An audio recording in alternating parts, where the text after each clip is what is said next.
સુરતમાં એપીએમસીની જમીન પર હોટેલ વિવાદમાં ખુલાસો થયો। એપીએમસીના પૂર્વ પ્રમુખ રમણ જાની સામે ગંભીર આરોપ, સત્તાનો દુરુપયોગ કરી હોટેલ ફાળવવાનો આરોપ। ડિરેક્ટરોને વિશ્વાસમાં લીધા વિના સત્તાનો દુરુપયોગ કર્યો। સરકારે રચેલી નિયામક કમિટીની તપાસમાં સાબિત થયું। સરકારી જમીન પર બાંધી દેવાઈ હતી ખાનગી 5 સ્ટાર હોટેલ। 1,15,000 ચોરસ બાર પર આ હોટેલ બાંધી દેવામાં આવી હતી। એપીએમસી અને શિલ્પીઝ પ્રાઇવેટ લિમિટેડ વચ્ચે લીઝ ડીડ થઈ હતી। એપીએમસીમાં બિનકૃષિ ઓફિસ મુદ્દે હાઈકોર્ટમાં અરજી થઈ હતી, તો હાઈકોર્ટે બિનકૃષિ ઓફિસ ખાલી કરવાનો આદેશ આપ્યો હતો। સંવાદદાતા રાકેશ જોડાયેલા છે। રાકેશ, વિગતો જણાવશો।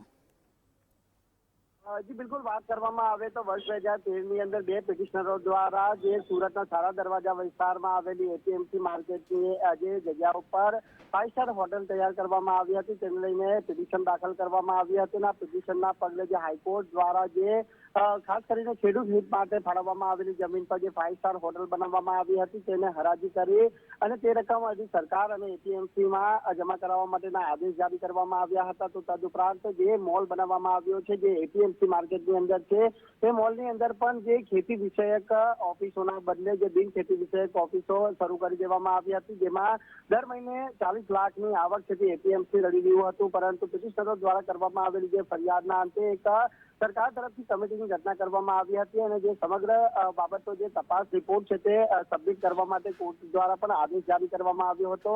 જે કમિટી તરફથી તપાસ કરવામાં આવી હતી તેમાં જે એપીએમસીના પૂર્વ પ્રમુખ રમણ જાની છે તે તકસીરવાર ઠેરવ્યા હોવાનું હાલ વિશ્વસનીય સૂત્રો પાસેથી જાણકારી પ્રાપ્ત થઈ રહી છે। પરંતુ જે પ્રમાણેની માહિતી સામે આવી છે તેમાં રમણ જાની દ્વારા જે તે સમયે તેઓ પ્રમુખ હતા તે દરમિયાન તેઓએ પોતાના મનસ્વી નિર્ણય લઈ અને સત્તાનો દુરુપયોગ કર્યો હોવાનું હાલ સામે આવ્યું છે। ત્યારે આગામી દિવસોમાં કરે કોઈ ઓર અને ભરે કોઈ ઓરની સ્થિતિનો સામનો જે દુકાનદારોએ કરવાનો આવ્યો છે, ત્યારે આ સમગ્ર જે બાબતને લઈને કોર્ટનો આગામી દિવસોમાં કયા પ્રકારનું વલણ રહેશે અને એપીએમસીના જે મનસ્વી રીતે નિર્ણયો કરવામાં આવ્યા હતા તેમાં જવાબદારો સામે શું પગલાં ભરવામાં આવે છે તે બાબત મહત્વની બની રહે છે।